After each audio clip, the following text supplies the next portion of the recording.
G'day legends, I hope you're having a fantastic day and so far a wonderful weekend.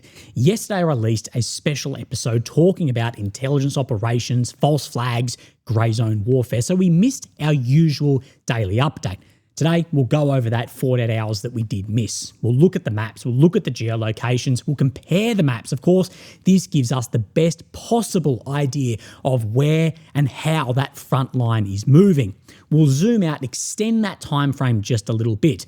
We'll have a summary of September, what we saw shift, the totals there, and add some nuance to this also. Now, something I don't speak about that much are strategic strikes. We speak about very important or massive ones, but we don't cover day by day like some do. Why don't I do this? Well, I think many people overestimate strategic strikes in themselves. Is it an important aspect of warfare?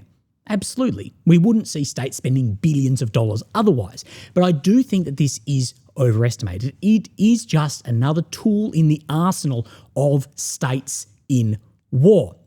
History has shown us, though, wars cannot and have not been won by strategic strikes alone. It still needs to be a tool in the toolbox that does support, ultimately, the front line, either increasing economic costs or risks or logistics chains. It is still there where the battlefield is fought. And I think there's a massive overestimation. But we're going to look at some important updates, how the Iskanders are changing, and the Patriots are having a harder time intercepting those. But we need to look at the Russian oil refineries that are getting struck by the Ukrainian drones. And we're going to have a look at the reality of this and how there's people not lying, but the results are very misleading. That the results are theoretically correct, but it's not correct in reality, or it's unlikely in reality. And what am I talking about? Well, okay, let's say we have this refinery sitting here that is 10% of Russia's refining capacity. When a single drone hits it or two drones hit it, maybe it may stop for a week or two, but that is not permanently out of the refining capacity. And what we are seeing is people add up numbers where it goes, well, this has just stopped permanently. Okay, so theoretically, the number being thrown around from bloggers to YouTubers to politicians to the mainstream media is possible, but it is misleading. Who would have thought? And the echo chamber that these have created, well, no one is questioning it. So let's talk about strikes. Now, we're going to start here, then we'll do the maps, and then we'll extend on these specifics to do with the refineries and the Iskanders after the maps. Now, I talk about strikes, I talk about warfare, I talk about even pressure in politics in this style of war, as simultaneous and successive is what brings success. And we're seeing more and more of this, especially in the long-range drone operations from both Ukraine and Russia. And we see this in Kyiv Oblast, 8 consecutive Garan 2 strikes on this substation right here, this simultaneous successive. This is what we see with Ukrainian drones going against these oil refineries, which give you a better idea later. But this image, this gives a good example of what I'm talking about. This is a Ukrainian long-range drone. It's traveled about 1,500 kilometers, minimum about that far, into the Orenburg Oblast on the border of Kazakhstan and has struck this oil refinery right here. Now, it definitely has caused some amount of damage, but what people are doing in these theoretical numbers is saying, okay, now this refinery is now XX not used, out of commission permanently, and we need to be realistic about this as well. We're doing a deep dive on it.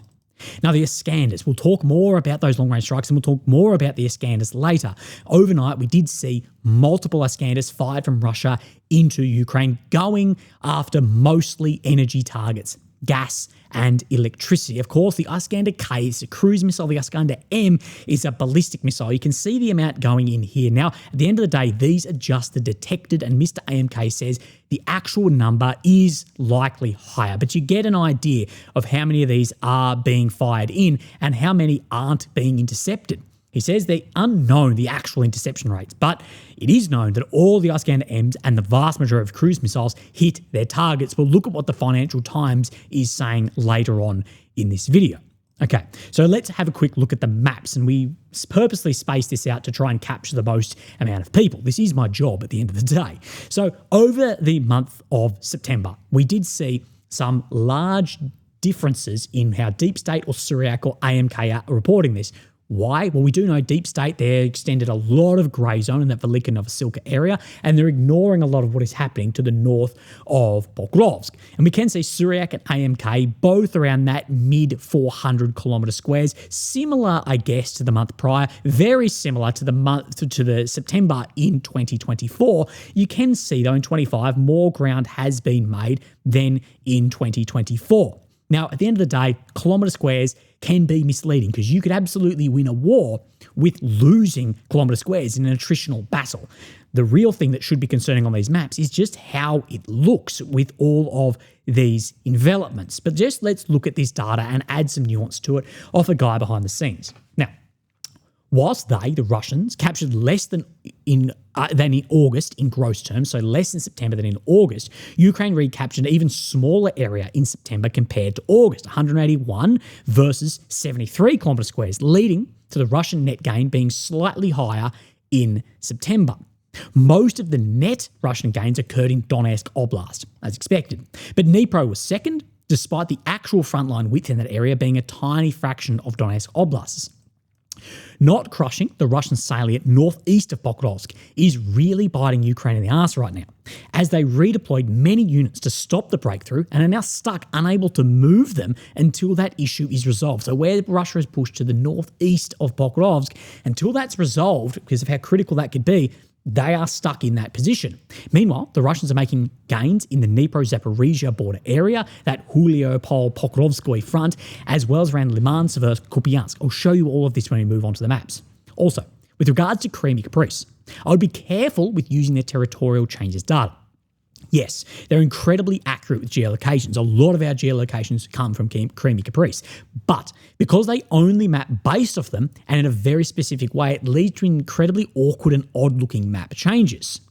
Due to this, their map is full of spearheads and curves that do not correspond with geographical features or terrain because they are not taken into account. So you'll just get a spearhead to where a geolocation is rather than where the troops or armour actually got to there. This is because they simply link the new geolocation to the previous ones from the same area to create a frontline border, rather than naturally mapping the paths and movements of each side. So Crimea Caprice are great for geolocations, but the territorial changes data is flawed. So take that into account when you are doing your own assessment of what is going on as well. But let's then actually have a look at the maps, compare the maps, look at geolocation. So of course, here is Ukraine in the centre of your screen, the capital of Kyiv. The red area is occupied since 22. The purple since 2014. We'll come down into this large envelopment, around Pokrovsk right here. So we have Kushativ Yar, we have Poltavka, we have Mayak in here, Pankivka, some areas to be familiar with. Now, firstly, let's have a look on Suryak maps, see what is changing around here. And you can see some slight Russian and some slight Ukrainian gains here. The Russian army managed to recapture the southern part of Pankivka. Pankivka sits just down to the south of Volodymyrivka through the trench system. On the other hand, Ukrainian army failed in its assault on Dorozhny. However, it's successfully recapturing Novoshakovka and surrounding areas. So failed around Dorozhny, although he's having success around Novoshakovka. Now, what is he meaning of this failed assault around Dorozhny? So I won't show you the video. The video is widely available, but we do see a Ukrainian mechanized assault in this direction. I'll show you the geolocation just here in Dorozhny. So outside of even the green zone on this map, remember, it is said that Nikhorovka through to Dorozhny is likely under Russian control. And the footage, it appears to show, although we can't ever really know with editing, but it does show from the way it is displayed as a failed mechanized assault by Ukraine. Now, any armor on the front line, why are we seeing Russia not use any tanks or armor relative?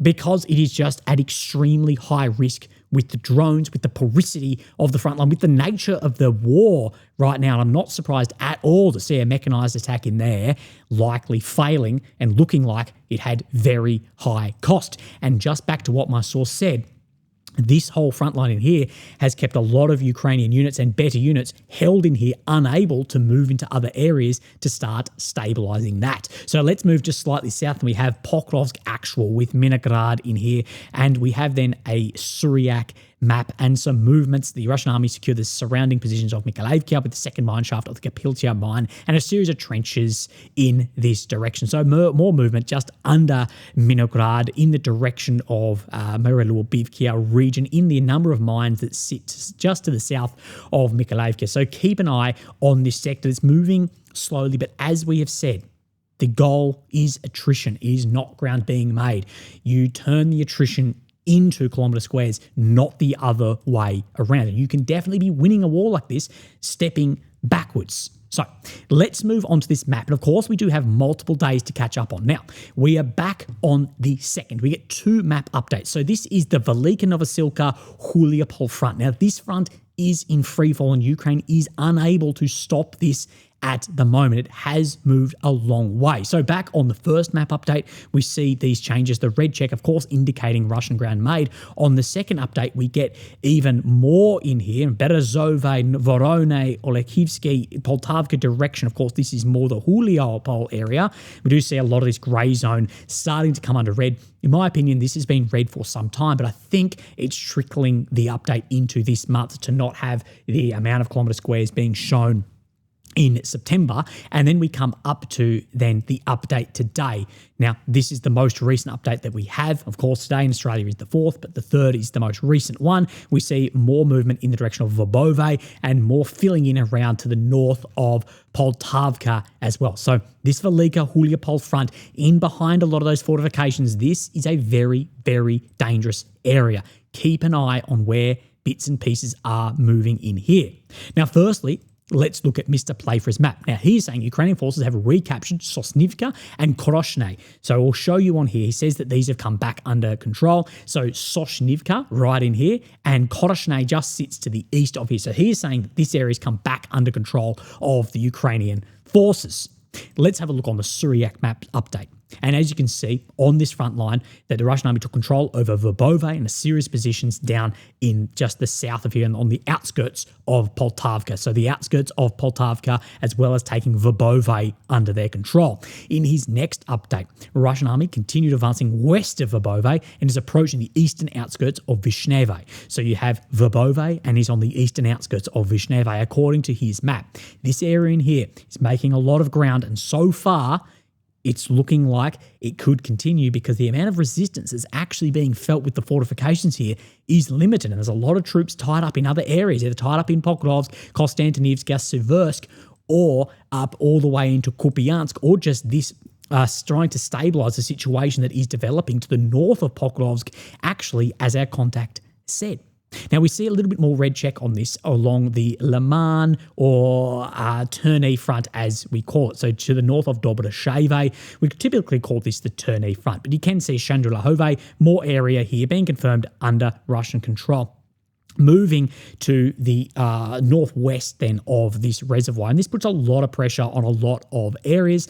Let's have a look on the Syriac maps update. Here showing both Russian and Ukrainian advancements around this area. So keep an eye on here, but there's a lot of movement in here, and we have spoken about the development of the Liman, Sloviansk, Kramatorsk northern flank, as well as the southern flank of the whole Borova pocket in here. And this is one of these areas that could turn slow grinding attrition into very large territorial gains over time. When that is, well, we don't know. One of the only YouTubers, it seems, who doesn't have a crystal ball of collapse. We have one more red check update today, and we just have in around the Kurdidomivkia. This is in the Konstantinivka pocket.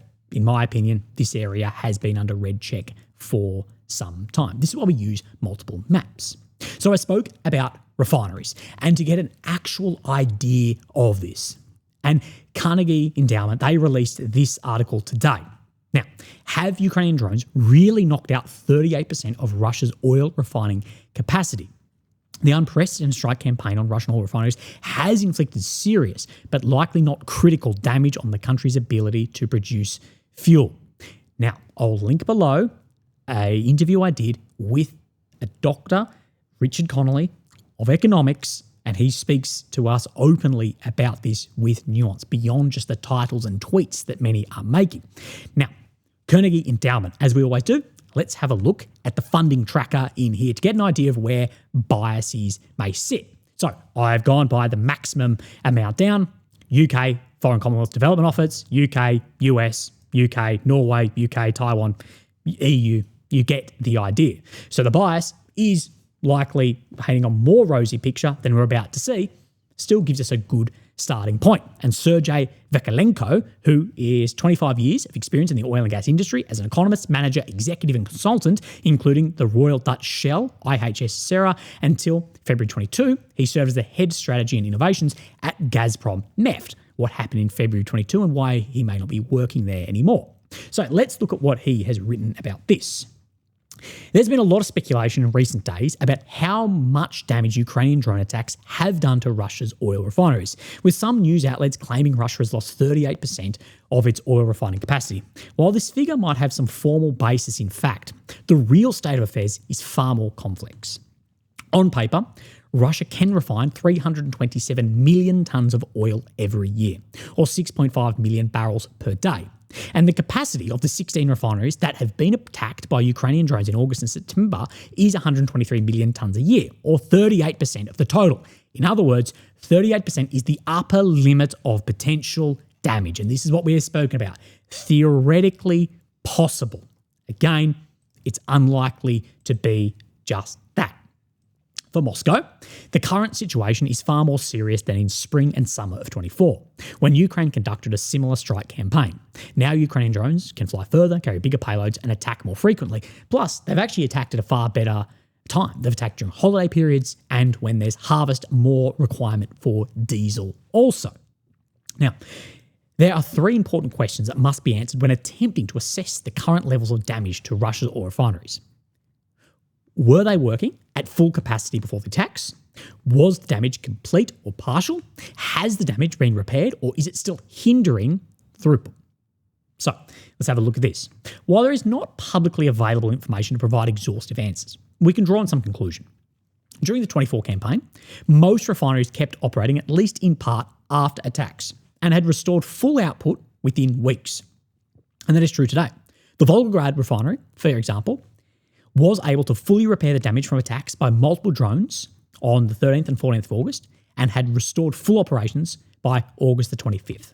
So 12, 11 days after. The starting point for calculations can also be misleading. Russia's refining capacity is not equal to output. Every year, Russia refines up to 270 million tonnes. So at least 22% of the country's total capacity is always idle.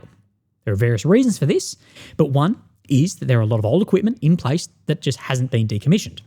Russian domestic consumption of oil products is about 120 million tonnes a year, with the rest sent for export. So this is that buffer zone that you talk about, that you just let export less if the domestic supply is being more limited. Now, the exact surplus varies according to oil product, but is substantial in every case. For example, Russia produces 16% more gasoline than it requires for domestic consumption, and almost twice as much diesel. Again, diesel is the most important one for war fighting in here. In addition, Russia's production of naphtha could meet 60% of the country's gasoline needs. With additives, naphtha can, if necessary, be made into Euro 3 gasoline. It is important to remember that a reduction in primary refining capacity, for example, damage to an atmospheric distillation column, generally does not mean a proportional reduction of market-grade fuel output. Russian refineries tend to have surplus primary distilling capacity and bottlenecks when it comes to secondary treatment and conversion units turning distillates into market-grade fuel. Therefore, the destruction of one of two identical atmospheric distillation columns in a refinery is more likely to lead to a 30% drop in gasoline production, not a 50% as you might expect. These details and nuances reveal themselves in statistics. According to Russian newspaper Komsomol, gasoline output has fallen 10%. Industry analysts, who might have access to non-public sources, estimate Russia is currently refining just under 5 million barrels a day. A 38% reduction in capacity would mean the figure was 4 million barrels per day. Again, people are reaching this figure through assumptions and mistruths, not exactly lies. Last slide. In other words, Russia's oil refineries are facing a lot of problems, but things are far from catastrophic. Again, YouTube titles don't tell us this. How the situation develops in the coming months depends on whether Ukraine is able to maintain the pace of its strike campaign. Simultaneous, successive is the most important part of this, or even ramp up these attacks. There are several ways the latter could happen. Scope, the number of refineries being attacked, the scale, the number of drones and the size of their payloads, or timing, how frequently one can strike the target. Russia's oil refineries are a bit like a man who is being repeatedly punched. He will not die from one punch, or even half a dozen. But it becomes harder and harder for him to recover after each subsequent blow. Although no single punch is fatal, he could end up being beaten to death. Russia's ability to ward off Ukrainian attacks using air defense systems is a separate, albeit important question. Here, the attacker has the advantage. It's far harder for Moscow to redeploy air defenses than it is for Kyiv to simply redirect its strikes to poorly protected refineries. And if air defence is spread too thin, some drones will get through. At the same time, refineries have started to erect anti-drone defences, including netting and improvised coverings that protect vulnerable spots. For some, these sort of defences are comical, but they have proven themselves to be effective on the front lines in Ukraine. And many people laughed at the cope cages. Now, every single tank has a cope cage, same as netting across roads. It's just if the side you don't like does it, straight away you'll say that it is a stupid idea. For the moment, it's unclear who will come out on top in the battle over Russia's oil refineries. Only time will tell. While the 38% figure may be based on real data, it's a long way from accurately reflecting the nuance of the present situation. It's not taking into account these refineries not being completely knocked out or being able to then repair the facility, and how the total output that could be met is still sitting below that also. So again, we do need to add nuance to these things because this is the promised wonderwolf at the moment. Now let's speak about the Iskander. We spoke about that in the beginning of this video. Now, the Financial Times had this article: Russian missile upgrade outpaces Ukraine's Patriot defences. And what we will say is offensive and defensive weapons, these are always in a cat and mouse games. This is why the slow delivery of systems to Ukraine, or delivery of more systems, is fatal. That we saw the effect when a new system gets introduced, an attacker enters or a Storm Shadow enters, but given in so few numbers, the initial ones have a large effect. The counters get built for them and have less and less and less effect over time. And this slowness of delivery is more devastating, in my opinion, than just not getting the top end system. I'd rather have just a continual supply of one system than always seeking the most new system. But of course, that doesn't make the best headlines or photo opportunities. Now, months of devastating Russian air attacks suggest Moscow has succeeded in altering its missiles to evade Ukraine's air defences. Back to AMK, that he suggested that all the M variants got through. Bombardments that targeted Ukrainian drone makers this summer were a prominent example of Russia improving its ballistic missiles to better defeat US Patriot batteries. Current and former Ukrainian and Western officials have told the Financial Times. Russia was likely to have modified its Iskander M mobile system, which launches missiles with an estimated range of 500 kilometres, as well as Kinzhal air-launched ballistic missiles, which can fly up to 480 kilometres. We are waiting to see another Iskander step into the fold that has a much greater range. Again, a lot of these quoted ranges is to stay below treaties and agreements. The missiles now follow a typical trajectory before diverting and plunging into a steep terminal dive or executing maneuvers that confuse and avoid Patriot interceptors. A former Ukrainian official has said it is a game changer for Russia. With Kyiv also contending with slower deliveries of air defense interceptors from the US, the missile campaign has destroyed key military facilities and critical infrastructure ahead of winter. But I'm being told that these don't go for any military facilities. Of course, they're not. You're not wasting multi-million-dollar systems against nothing. It doesn't make sense. Ukraine's ballistic missile interception rate improved over the summer, reaching 37% in August. But it plummeted to 6% in September, despite fewer launches, according to public Ukrainian air defense data compiled by the London-based Centre for Information Resilience, analysed by the Financial Times. Again, if these are the numbers given, this is going to be best case scenario. Ukraine's Air Force on Wednesday reported all 4 Iskander M missiles fired overnight had eluded the country's air defences and hit their targets. At least 4 drone-making plants in and around Kyiv were badly damaged by missiles this summer. Of course, we've seen some large underground explosions as well. This is from Ukrainian officials. This included a strike on August 28th on a facility producing Turkish Bayraktar drones. 2 missiles launched in that attack appear to have targeted the officers of a company designing and producing components for drone systems and hitting other areas around Kyiv, one of which damaged offices of EU and British officials. So let's have a look here. The Patriot interceptors are the only ones in Kyiv's arsenal capable of shooting down Russian ballistic missiles. Moscow's cruise missiles can be taken down with less sophisticated air defences, but the updates have made it harder to do so. A Western official briefed on Patriot performance data said the first indication of an upgrade to the Russian missiles was a marked drop in interception rates. They say a pattern had emerged in which incoming missiles behave differently in their terminal phase, so that last step of avoiding and having a deeper dive by the sounds of it. The report said Ukraine's armed forces had struggled to consistently use Patriot air defense systems to protect against Moscow's ballistic missiles because of a recent Russian tactical improvements, including enhancements that enable their missiles to change trajectory and perform maneuvers rather than flying in a traditional ballistic trajectory. Now, what we know is the Gebura drone, typically seen as a decoy, but there's been a lot of information that these are collecting far more battlefield data as well. I wonder if this has had much to do with collecting data about trajectories, where interceptors are, and just more in the air. It cited a Russian attack on June 28th that included 7 ballistic missiles, of which Ukraine shot down only 1. So you get an idea that these have become a more lethal and efficient weapon. Specialist personnel trained in the Patriot systems are also a target. This Lieutenant Colonel here sadly died recently attempting to save a Patriot system in a fire. But this misses out on something I think is important here too. It is not only people dying from these being intercepted, but also we do know manpower shortage has led to air defense crews being pushed onto the front line, like into the infantry. That is well reported too, and this will have an effect against air defense. Patriots were previously protected by other systems such as Urus IRT and medium-range batteries. Now, with some of these assets damaged or redeployed, the Patriots have to cover themselves while engaging Russian missile threats in some cases. So what you may see is these getting further overwhelmed and the ability to actually strike these systems more effectively and then strike more targets more effectively with cheaper systems such as your Garans. As we do know, the amount of those is dramatically increasing. So the strategic campaigns are not going anywhere, but the strategic campaigns will not be the decisive factor in this war. It increases cost, it struggles on logistics, all of this. It's not saying it's not important. There's a reason why every country spends billions of dollars in this. It's not useless.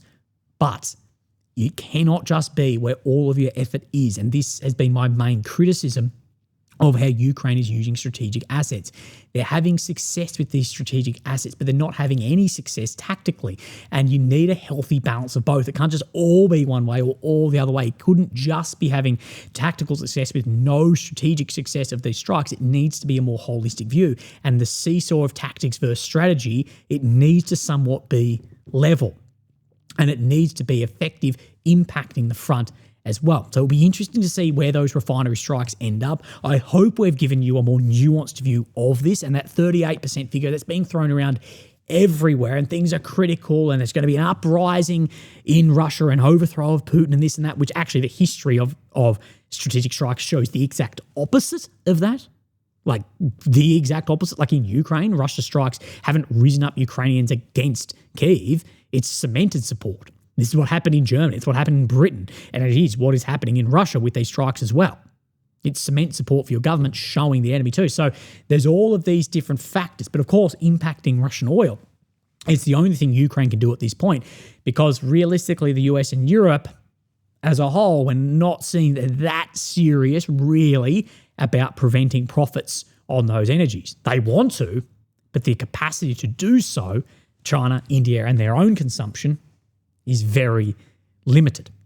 So again, we'll continue walking forward in this war, trying to add nuance and see through as clear as we can for how this is actually looking both on the tactical and strategic level and political as well. We didn't cover any of that today. But legends, look after yourselves. I really struggled getting through this video today. I've done about 50 takes, but look after yourselves and I'll speak to you tomorrow. Thank you.